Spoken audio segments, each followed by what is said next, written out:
All right, for anyone who's not here in the meeting, we're going over experimental design.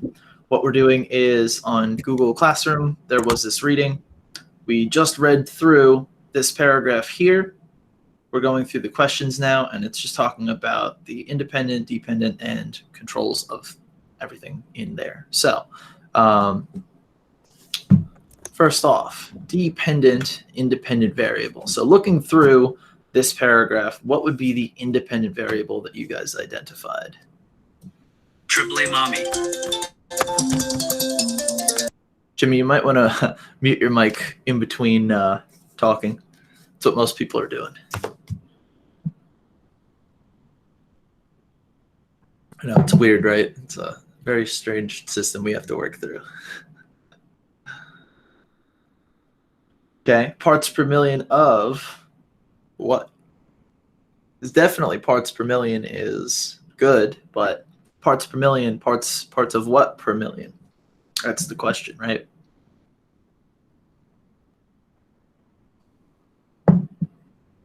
Yeah, so put those two answers together and definitely. So our independent variable here is talking about the amount, and we'll put that as ppm of, what is that, sulfur dioxide. Okay, good. Cool. All right, what is our dependent variable then?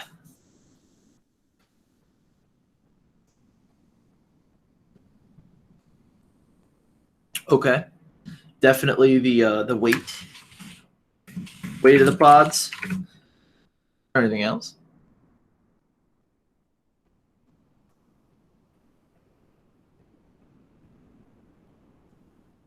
Number of seeds per pod. Okay. Is there anything else? When the plants matured. Oh, so it's not listing that as one of the things. It was saying when the plants matured, the number and the weight were determined. So I could see how you might read that a little differently, but it was just saying like when they were all matured, so they weren't testing that necessarily. But yeah, no, it's okay. So what do we have? We have the number of seeds and we have the number of bean pods. Good. Number of bean pods. Well, cool. All right. Here comes the pretty long part. What are all the controls in this thing? So if you read through it, think about everything that they keep constant, every single different thing that they are maintaining between the experimental and control groups. So what are all of the different controls?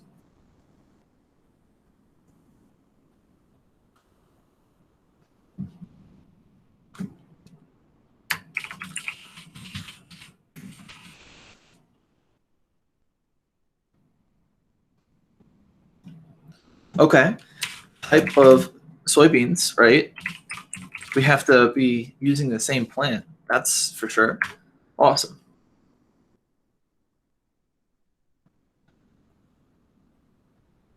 The age, right? It did say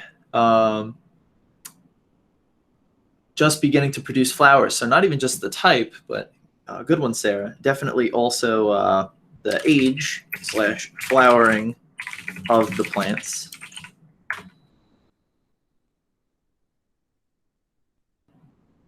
Okay, they all return to the greenhouse.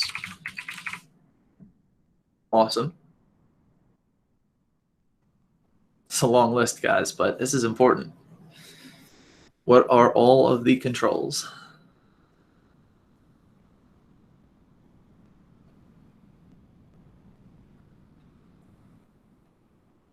Well, okay, so the group with no treatment, yes, that is the control group. We're asking for what are all the individual controls, Jimmy? So we want to know every single small thing that is being controlled and is the same between the control and the experimental group. Okay, exposure time. That's definitely one. Right? We can't expose them to completely different scenarios there. Yeah, what we're measuring, right? We're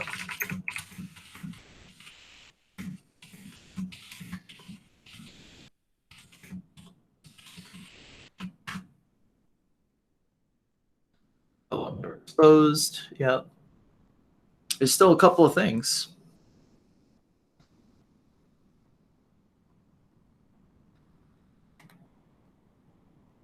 Oh, the soil.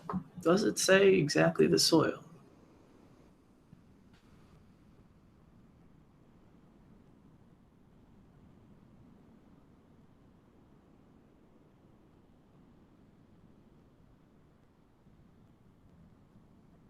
I mean, it doesn't say it in there, but if you were to be the person answering that, that would definitely be a good thing to write. So we could put soil, though they didn't say it, unless I missed it. Okay, 24 soybean plants. How's that the control? You're close. There's something there for sure.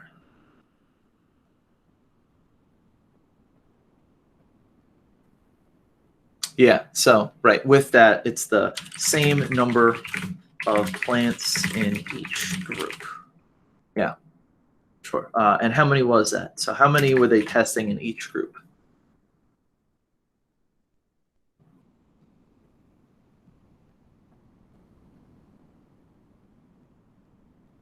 6, right, exactly. Okay. Is there anything else? I think mostly that's everything. That's all I have written down. The groups, the exposure time, going back to the greenhouse, type of plant, all flowering, so they're the same age. Yeah, I think that's pretty good. Cool. All right, that brings us to number 4. If you scroll down, next part is explain why replication and sample size are important considerations when designing an experiment. So let's start off by asking this question. What is replication and what is sample size?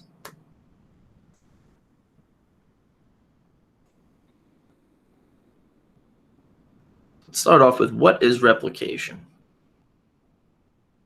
Replication of an experiment means ...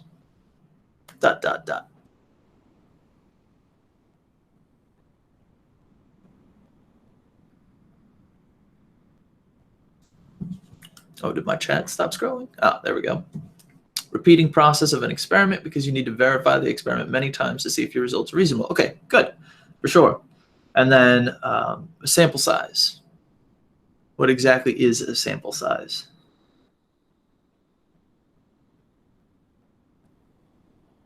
You could put this in your own words too.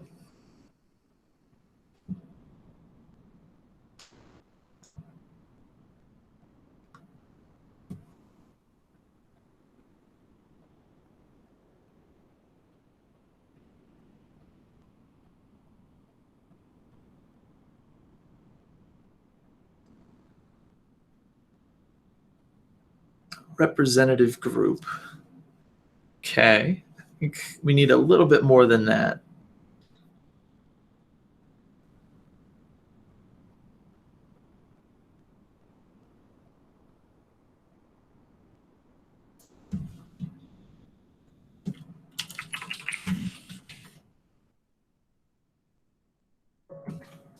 Ooh.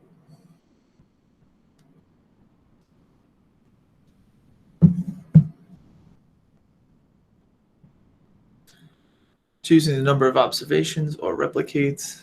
Okay. Okay. So sample size isn't, well, I guess, is it the number of times it's replicated? Not quite.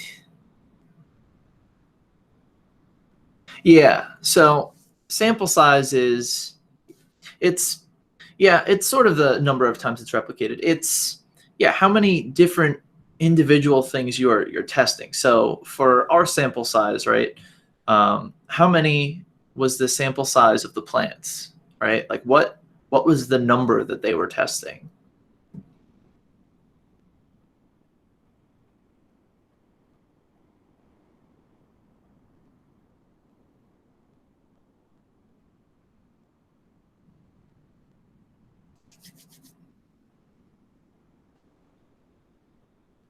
we had mentioned how many per group, but what was the total sample size?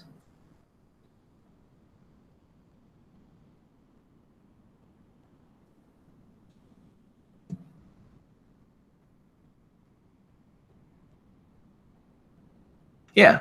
So, right, they were testing 48 plants, 24 to be treated and 24 to not be treated. Exactly. So that would be our sample size, right? That you weren't doing it with simply one plant. You weren't doing it with, just, 2 or 3. You're doing it with totally 48. You've got 24 treated, and then you could even talk about the sample size being in different groups too. So that's important.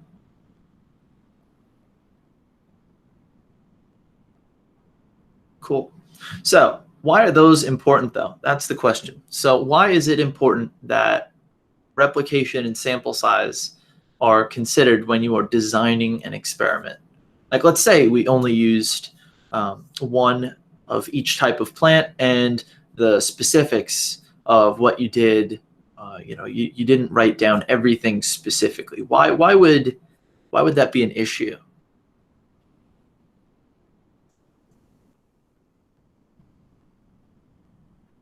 Okay, so it's more accurate.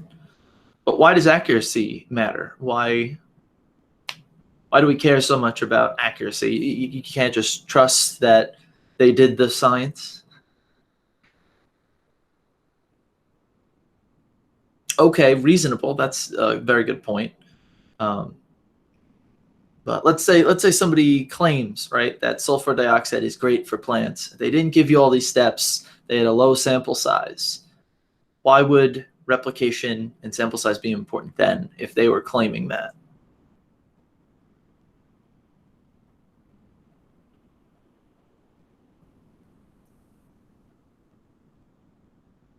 Okay, good. Yeah, for replication for sure, or for sample size as well, that there wasn't some outside factor, right? You have different groups that you're testing of the treated and untreated. So you can, maybe one group had something go wrong. You've got a couple other groups to fall back on.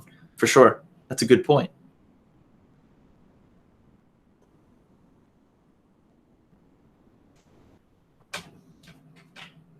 Right. And if you only have one plant, do you really know if you messed up? You might not, right? You might just simply take it as it is.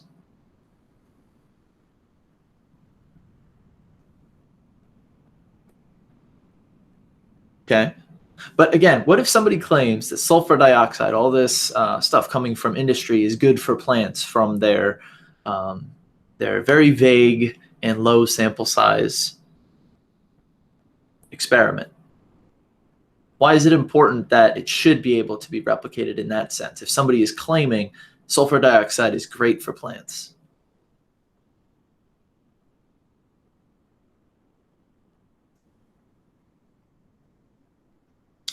Yeah, to get the same results. Exactly. So you want to, if somebody has a claim, right, in science, they make claims all the time about all sorts of things, right? You have to make it so that it's able to be replicated so that you can fight it, right? One of the baselines of science is skepticism, right? Does this claim that you have make sense? Can we replicate and make sure that whatever you did, that is what holds truth to it? So if the testing is accurate and it's very, very open about every single facet, all the controls, and its sample size is high, it'll be accurate and people can test the same thing and see if they did it right. And if they did, they should get the same claim, or it should help them with their claim, right? Okay. So we're going to skip over 5 and 6. We're going to go to 7 and 8. Well, I'll just write down our answer here. So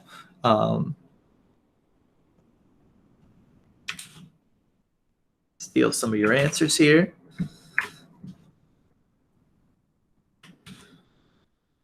Throw them into this document.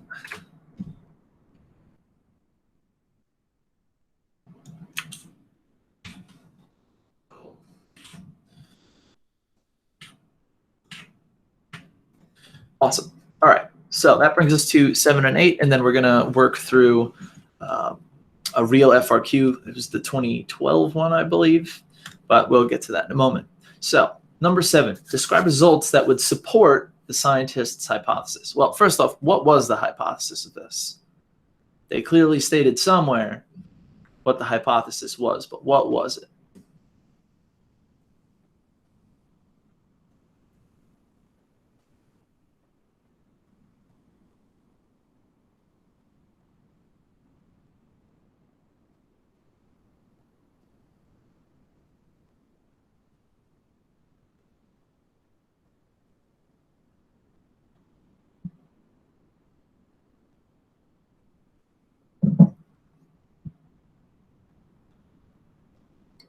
Excellent, right. Sulfur dioxide in high levels will reduce reproduction in soybeans.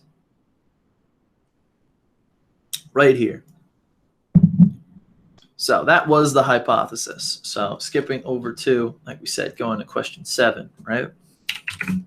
The hypothesis equals that would happen. So what would the results have to be that would support this?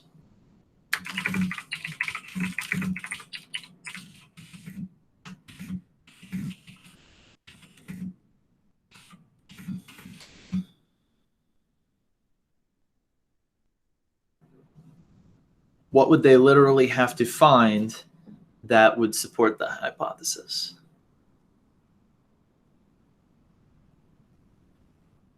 Okay, so remember the dependent variables, right? What are the things that they're actually testing at the end? One of them was less pods produced, right? Number of seed pods. There were less pods. What else? Less seeds. And there was one more thing that they were testing. Yeah, and less weight, or way less.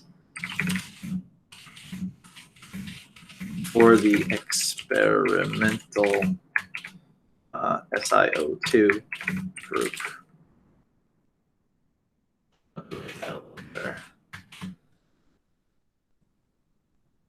Cool. All right. And then lastly, 8. Describe results that would force the scientists to reject the hypothesis. So we've got our hypothesis again. So in order to reject the hypothesis, the results would show what? So in order to say that hypothesis is just flat wrong, what would it need to be? Exactly. More seeds, more pods, more or higher weight. Cool. So the purpose of running through this was to just go through again, like actual testing, right? And experimental design, and the type of questions that you're going to get, they are going to say, here's a problem. Design an experiment that you could test if, this fertilizer affects this plant, if this type of temperature accelerates this plant growth, or something to that extent. They're just going to throw a situation at you, and you've got to be able to come up with some experiment with some controls and timing and all these different things that we broke down from question 3. You need to come up with that on your own and design an experiment to test exactly what they're asking for. So what we're going to do now is objective 2 in this document. It starts with 9. We're going to go from 9 through 13. So this is what it looks like, and it should be, yeah, this is it. So it says this: the active ingredients in many pesticides are chemical compounds that kills organisms such as insects, molds, and weeds. Opponents of pesticide use claim that pesticides degrade water and soil quality. Design a laboratory experiment to determine whether or not a new pesticide, product X, is toxic to minnows, a type of small fish. So 9, create a hypothesis for this scenario do not use if-then statements. Include a prediction of result and propose a scientific explanation for these results. Multiple sentences are often needed. I just can't read today, as per usual. So you need to sit there and think about how we have the hypothesis from the other ones, right? Based on initial investigations, they proposed that sulfur dioxide in high concentrations would reduce reproduction in soybeans. There was no if-then, right? If you do this, then this happens. But it does have that similar type of flow that, this will be high, this will reduce. So look over this question. They're talking about pesticides. They're talking about minnows. Create a hypothesis of what would happen if you added more of this pesticide. And then you have to describe the method you would use to test this. So go through. I'll give you a few minutes.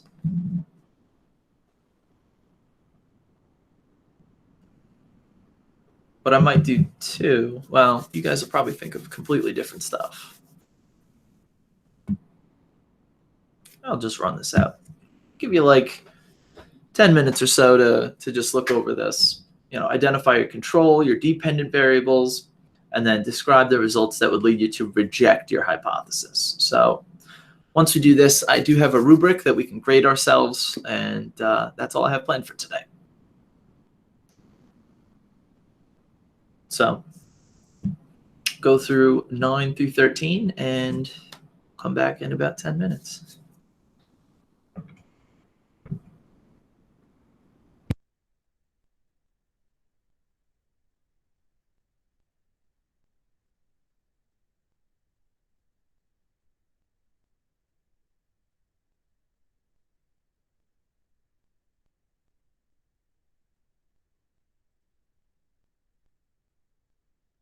Although I am here if you have questions. So I'm just going to be sitting here.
folks, just another 2 minutes, and then I'll show you the rubric. I did post it already on Google Classroom. It's underneath where I gave you the Meet link.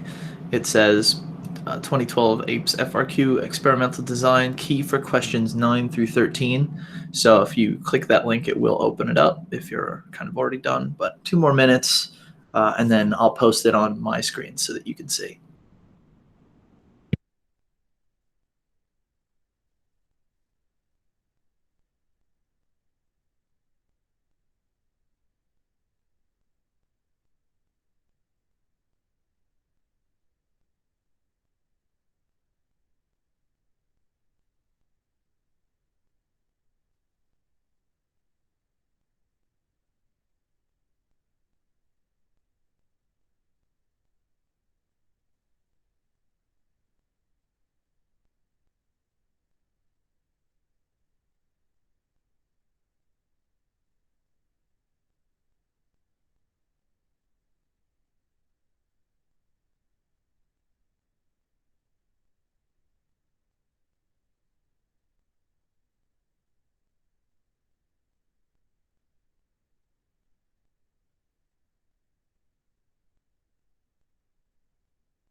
All right, folks.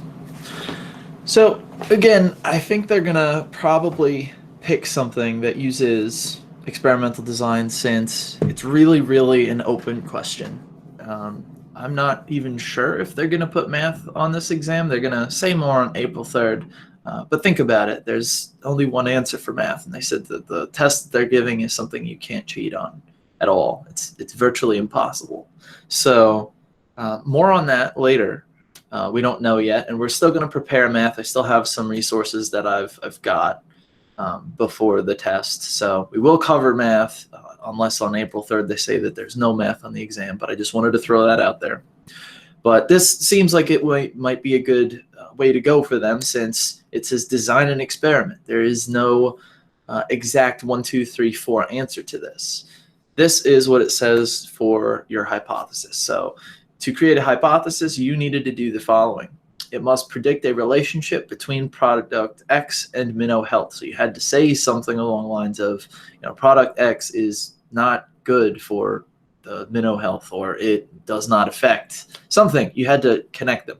The prediction must indicate a specific direction of change for each variable. So an increase in product X concentration will result in increased mortality, or you could say decreased mortality, whatever you had in your hypothesis.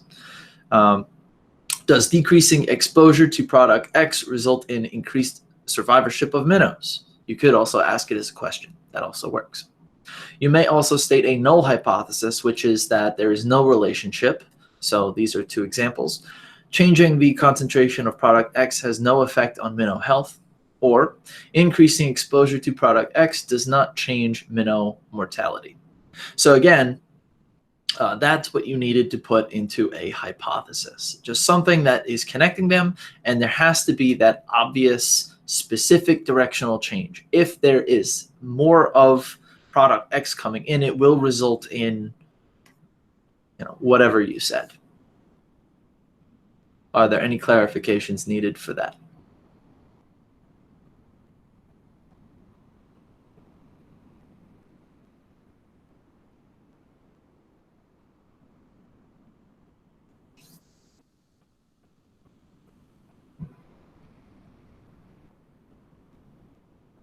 All right, Cool.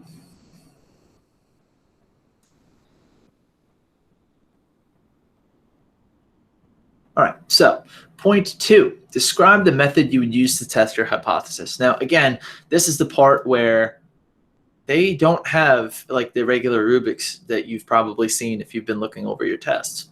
This is super duper just open, and it says specifically, a point is earned for a correct method that indicates the manipulation of the independent variable product X. So you needed to construct some sort of method that is going to manipulate the amount of product X and test that. And the important part here was the method must include a minimum of 3 experimental groups, one of which is not exposed to product X. So they wanted you to have different amounts of product X. They didn't just want one tank with, one tank without. They wanted 2, right? Because they want that directional change. They want to know if you increase concentration, you'll increase mortality. They didn't just want to know if you put it in, if it will just have increased mortality. They want to know, is there a trend with increasing it? So if you said something along the lines of, we've got 4 tanks, each with maybe 20 of these minnows or 50 or 100 minnows, and they were all in the same amount of light, the same type of water that is usually safe for them to be in, that kind of thing. And then you were putting different amounts of the product X in each one. That's what they were looking for there. So that's what they would want for you to be testing this hypothesis. And again, thinking about what we did before with the amount of controls, same size tank, same amount of fish, same age of fish, right?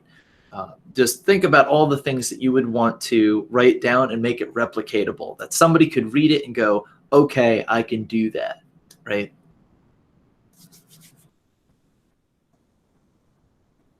That's what they said here. Yeah, they wanted in this rubric that they wanted you to have 3 experimental groups. Now, again, with AP, it doesn't tell you these kinds of things, right? In the question, it just says, what are you going to do? What's your method?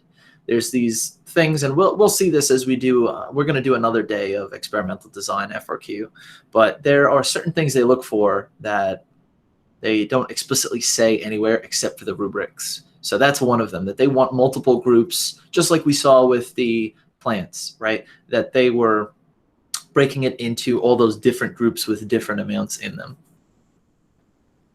Well, the groups would be that you're testing one as a control with none of product X, right? One of which is not exposed to product X. The other 3 would be varying amounts of the product X so that you could see, right, there's a manipulation of that variable. You're increasing it so you'll see either more or less of a trend. That was the idea. Even if they don't directly mention a control, we can assume it is the same. I don't understand that question. Could you rephrase it? Like with the soil before, with the soil. Well, see, that's the thing. If you're writing this, you should be as explicit as you can. You should make as many of those things replicatable, right? They didn't say soil in the other one, and they could have, right? It's only one more thing.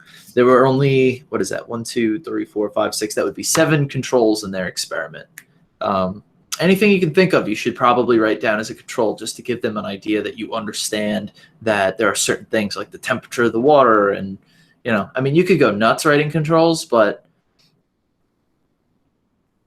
you should have a good amount that you feel like it would be replicatable by anybody. In the question, right, describe the method you would use to test your hypothesis. Yeah, you need to put the controls. They don't need to say, what are your controls, right? And then in 3, it says, what is the control, right? That's not talking about the different controls in there. It's talking about the control group, right?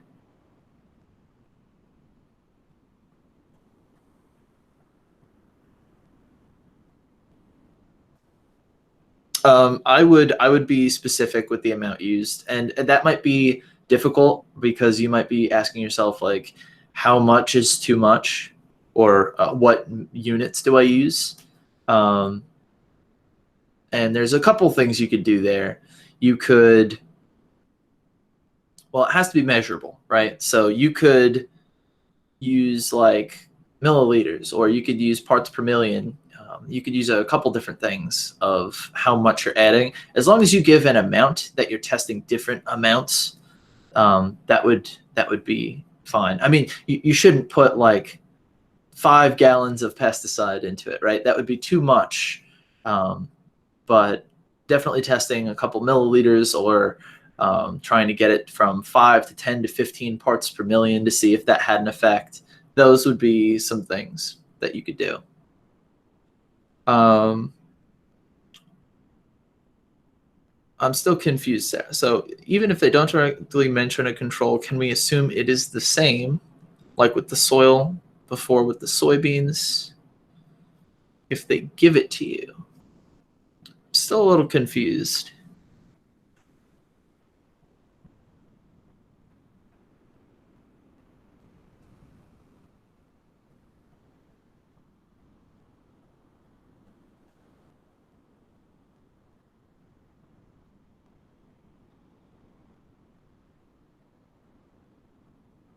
So yeah, be as specific as possible, even though you don't know what would. Well, try and make sense of it, right? Like if you're putting in pesticides, again, and I know it's hard because they might ask you about something like this where you're like, I don't know how much is too much.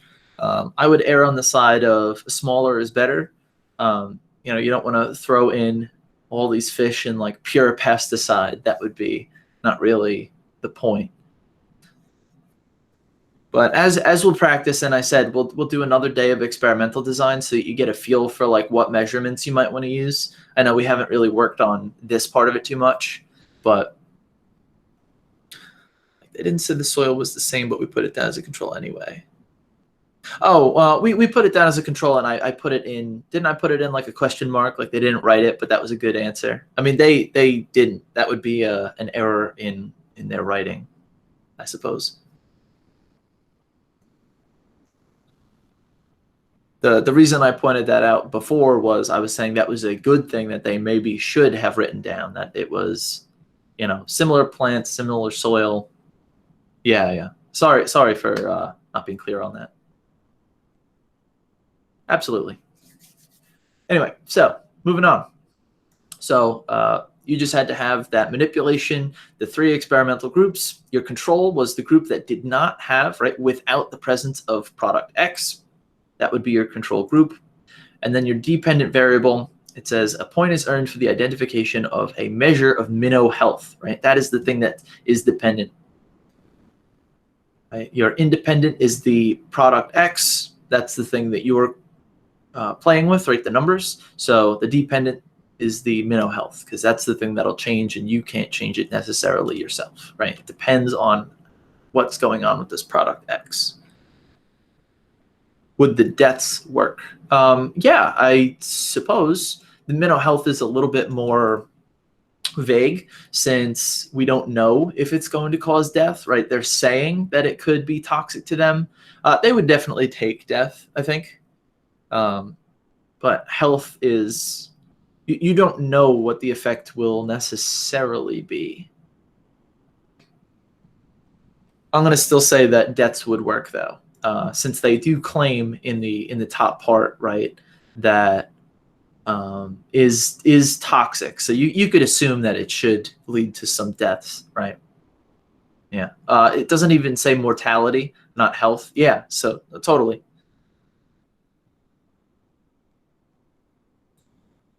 Yeah, no, you're correct. Even in their hypothesis, they say mortality, which is a death rate.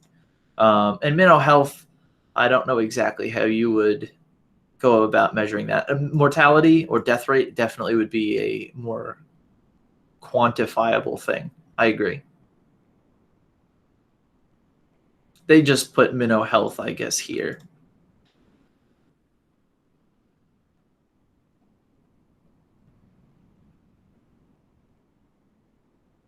I suppose that is a bit vague. All right, on to the last part, and then we'll talk a little bit about the AP exam, and that'll be that, folks. It's been a good long time, but we should also talk about that. If this is too much in one day, feels just about right, but we'll get to that in a moment. So the last part, describe experimental results that would lead you to reject your hypothesis in part A. So it says a point is earned for a correct description of experimental results that include minnow health measurements that contradict the prediction in the hypothesis stated in A, right? So to reject your hypothesis would need to contradict whatever you said. So if you said, I think that, what was it called again? Pesticide X, right? Or product X. If your hypothesis was, I think that that is going to lead to higher mortality, you would have to get results that don't show that. They show the opposite. So it did not lead to that. And it says here, note a point can be earned with an incorrectly stated hypothesis in A if the results described correctly contradict the statement in A. So it's just saying that they don't take double points off if the first part wasn't written perfectly. But that's pretty much it. This is like a very, very basic intro to looking at experimental design. Again, I've got a few more FRQs that we'll do maybe next time we meet. We'll start chapter 13, and then we'll do another FRQ afterwards, perhaps. But at this point, I'm going to stop the recording, and we'll talk a little bit about AP. So